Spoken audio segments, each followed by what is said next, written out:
members, 6 o'clock on Thursday, November 6th. All committee members are present except for Michael Tim. Jeff Penskover is sitting in for him today. So we'll move on to item 2, which is the budget review. We'll have a final committee discussion and action on the 2026 budget.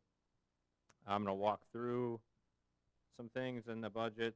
Everybody should have a copy on paper or in your email, and it will be published online in the coming days as well. So this is obviously had to be revised from what we had earlier, as that budget had a deficit. I think we started at 8, we got down to 6, and we've gotten down even further through ways I'll explain here in a little bit. But I'll take your attention first to page 4.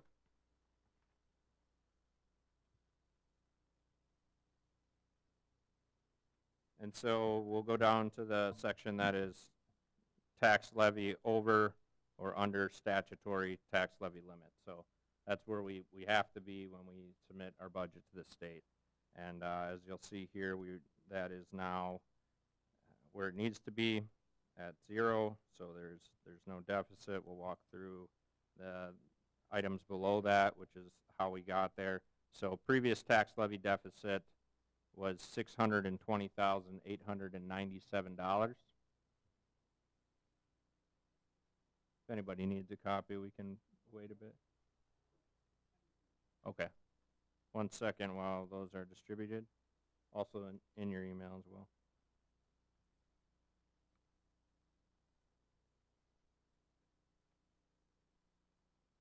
We all good? Okay.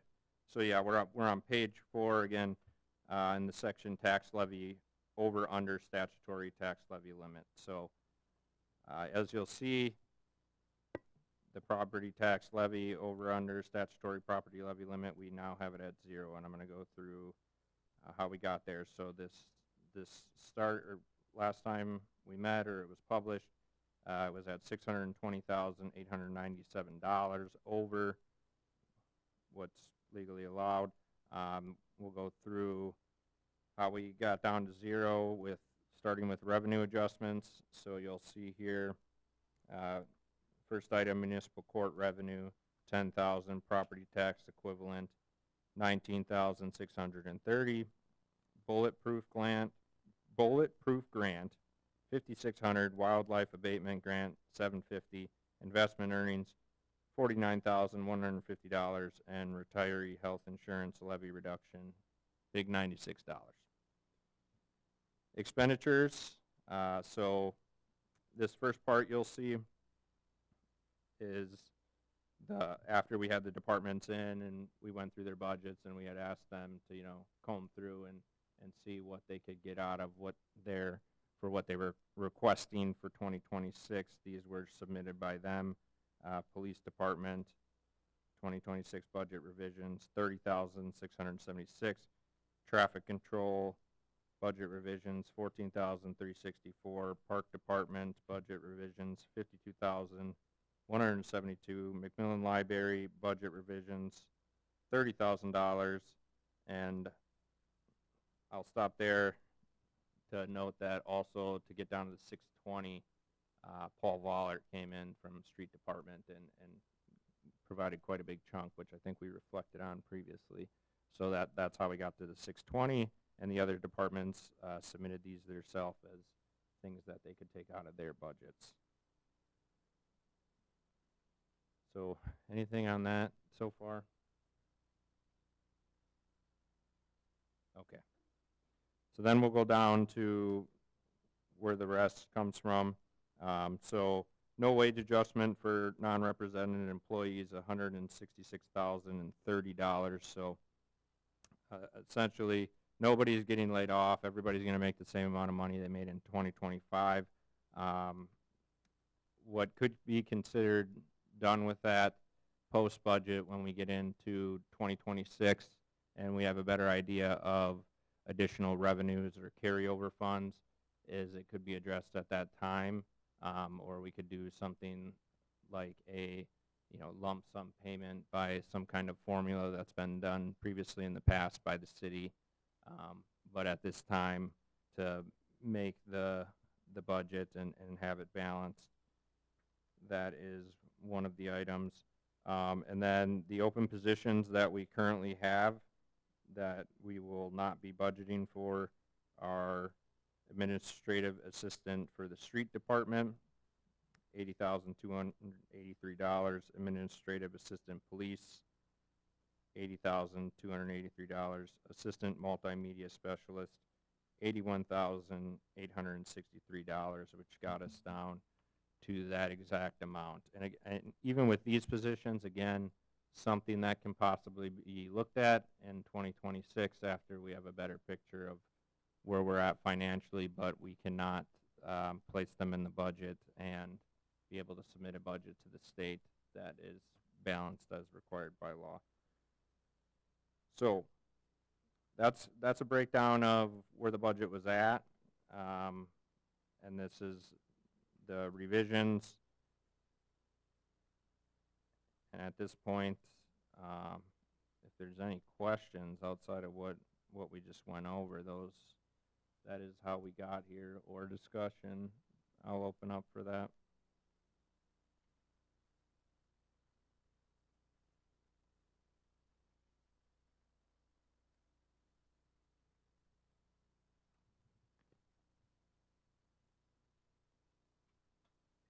And just a quick explanation past page 4, it is the regular budget summary document that we usually see, just reflecting all the changes that I went over. So past page 4, you'll just see those individual line items.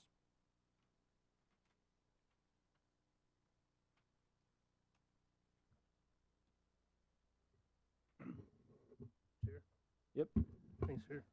Is there any details on the specifics of what was cut from the department budgets? Is there any specifics on what was exactly cut from the department budgets, such as like the police department, parks, library? Do we know what?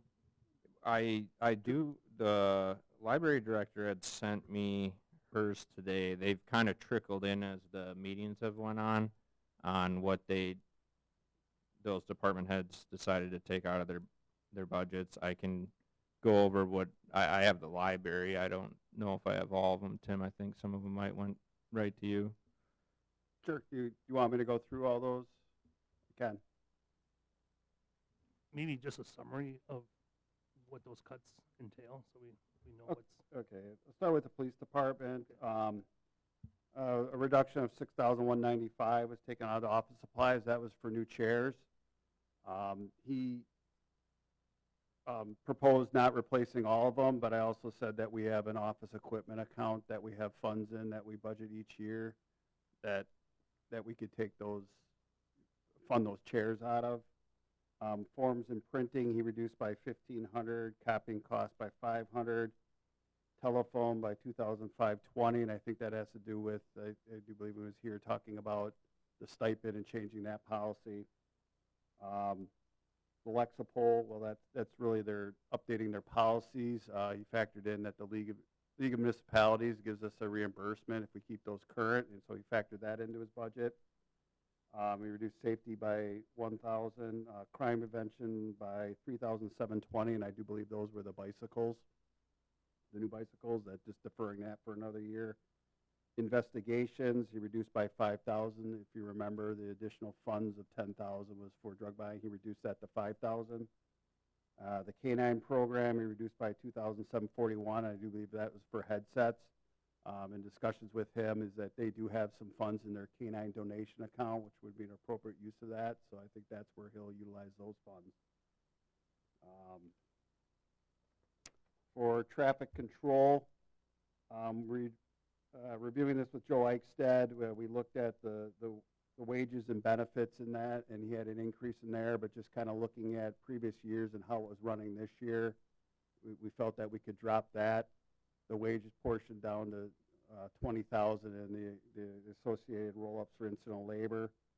And then for contract payments, This year he had 11,500 for contract payments for things that would come up.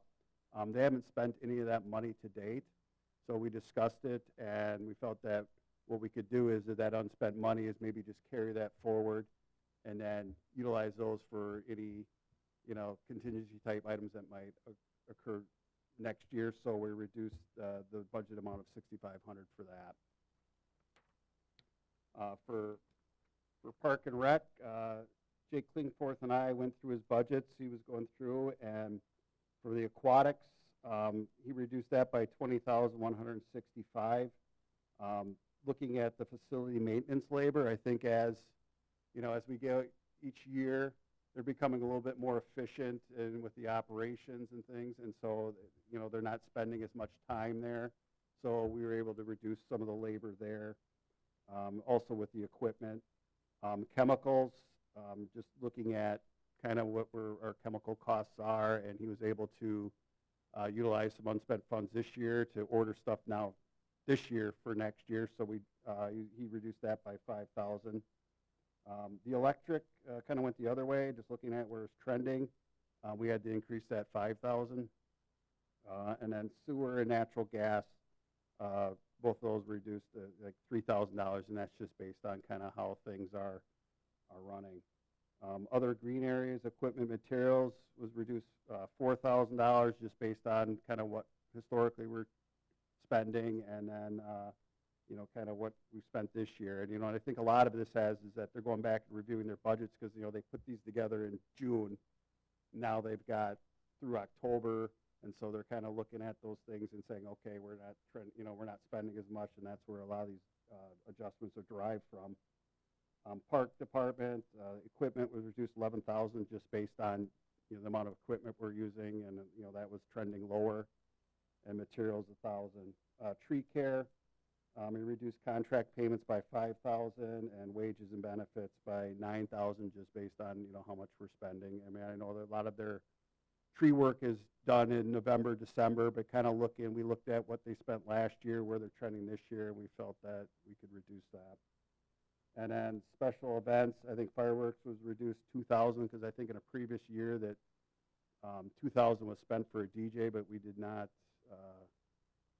have that this year, so the budget's back at its historical amount of 25,000. McMillan Library. In the library, they reduced the miscellaneous from 10,000 to 5,000. Buildings and ground library software and supplies were reduced from 70,000 to 60,000. In programming, Makerspace Tech programming was reduced 4,000 from 12,000 to 8,000, and then computer and peripherals. Computer equipment was reduced 7,000, and technology Makerspace was reduced 4,000 for a total of $30,000 in reductions. Thank you.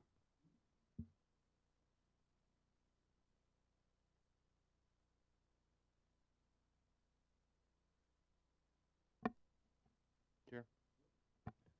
Tim, can you kind of expand on what Jake mentioned about the no wage adjustment and the potential to possibly fund that later on? Right. Look at this two ways. Built into the right now, I think we're going to have a fairly good operating year, just because our investment earnings are doing better than expected, and plus we've had a number of positions that have been vacant and filled, and so I anticipate that we'll probably have an operating surplus in the general fund. And so the thought was that money could be used to provide a potential lump sum payment. Also, depending on this budget factors in that non-renewal of the EMS contracts. If all the communities decide to sign those contracts, there'll be, obviously there'll be about approximately $195,000 revenue enhancement to that the EMS fund. But the EMS fund is budgeted a worst case scenario that we're not going to, the contracts won't be renewed. Since you brought it up, any idea when we can expect some answers on EMS? We have 2 responses, lot of positive feedback. Right now, they're just working it through their councils and boards.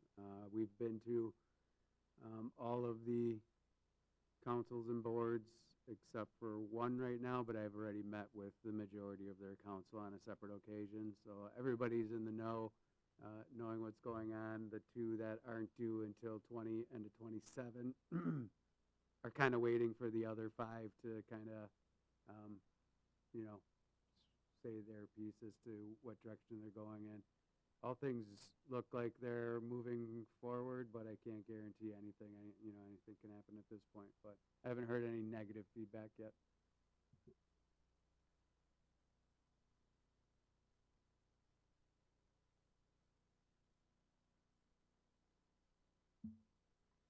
Anyone else? Okay, well, that is the gist of it. The positive thing being that we started with such a large deficit, we were able to get this down. All hands on deck. I mean, the departments did their part in bringing it down individually as they could. And you know, if you go through the budget, you'll see that really, unless it was done voluntarily, nobody's going to be receiving less money than they did in 2025. So if nobody has anything else or any further questions, I'll make a motion to approve the 2026 budget as presented. I'll second. Motion by Kavanaugh, second by Veneman. All those in favor? Aye. Aye. Motion passes 3-0.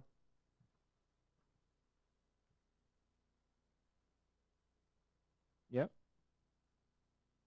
I just want to let everybody know we're still working on making sure we have a special council called for Monday at 6 o'clock.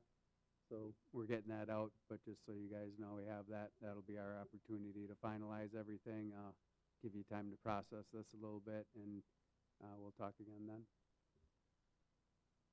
Thank you. Yeah, and the idea behind that is with all the finance meetings, there's several minutes to be read, and also the finalization of everything before the public hearing.